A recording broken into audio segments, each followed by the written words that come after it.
Baik, para hadirin yang Subhanahu wa taala, ini khilaf yang diperbolehkan, dikenal oleh para ulama dengan khilaf mu'tabar, khilaf yang diakui. Apa yang dimaksud dengan khilaf yang mu'tabar? Adalah khilaf yang masing-masing punya dalil, bukan kosong dari dalil sama sekali. Masing-masing punya cara memandang, ya, mengambil pendalilan. Dan bagaimana kita mengetahui khilaf ini adalah khilaf yang mu'tabar, ya, atau tidak? Maka seorang harus menelaah kitab-kitab fikih klasik. Dia lihat apakah ini khilaf atau bukan. Sejak dahulu khilaf atau tidak, ya. Kalau ternyata sejak dahulu khilaf, maka dia harus berlapang dada. Dia boleh memilih dan dia boleh menyalahkan yang lain, tapi mencela, mencaci, maki ini tidak diperbolehkan. Berarti dia tidak beradab dengan adab khilaf dan dia telah melepaskan manhaj salaf dalam masalah khilafiyah. Saya katakan tadi, sebagaimana manhaj salaf ada dalam masalah akidah, manhaj salaf dalam bermuamalah dengan pemerintah, demikian juga ada manhaj salaf dalam bermuamalah dengan masalah-masalah khilafiyah. Ya. Para ulama telah membahas bahwasanya manhaj salaf dalam masalah khilafiyah tidak ada pengingkaran. Tidak boleh kalian mengatakan ini sesat, ini ngawur, ini ahlul bid'ah gara-gara masalah khilafiyah.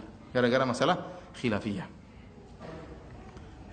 Tapi para hadirin Allah Subhanahu wa taala, ya. Yang sedih kita lihat sekarang terkadang masalah khilaf gara-gara masalah fikih, masalah sederhana. Sebagian ahlu sunnah ribut sudah hampir 15 tahun, lebih bahkan. Gara-gara cuma masalah apakah kita boleh menerima sumbangan dari sebuah yayasan yang dipermasalahkan. Tapi ini bukan masalah akidah. Ya. Ini khilaf, masalah sepele seperti ini khilaf. Kemudian sampai ribut, ya. Sampai seorang menceraikan istrinya,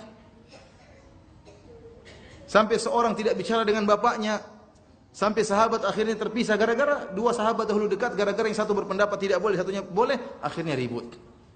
Saya pernah ditelepon beberapa tahun lalu. Ustaz Firanda dari Indonesia ditelepon. Ada apa? Kata dia, Ustaz, istri saya dibawa lari. Siapa yang bawa lari? Istri dan anak saya dibawa lari oleh ipar-ipar saya. Kenapa? Karena saya baca buku Ustaz. Subhanallah. Buang aja buku saya daripada istrimu dibawa lari. Artinya dia tidak mau menyesatkan saya. Ya. Masa terus subhanallah, masa gara-gara seperti itu, ya. Istrinya dibawa lari sama, ini dari mana seperti ini? Ustaz, siapa yang berfatwa demikian? Suruh bawa istrimu. Apakah sejauh itu bahayanya? Ini bukan masalah akidah, masalah. Jangankan orang ahlul bid'ah. Ya. Ini pun ahlul bid'ahnya masih diperselisihkan. Ahlul bid'ah atau tidak, para ulama khilaf dan banyak ulama mengatakan mereka bukan ahlul bid'ah yang memberikan sumbangan tersebut. Bahkan orang kafir kalau kasih sumbangan kita terima selama tidak ada syaratnya. Rasulullah SAW menerima hadiah dari Muqawqis. Rasulullah SAW menerima hadiah dari Raja Nasrani dari Mesir, dikasih hadiah, Rasulullah SAW terima. Ya.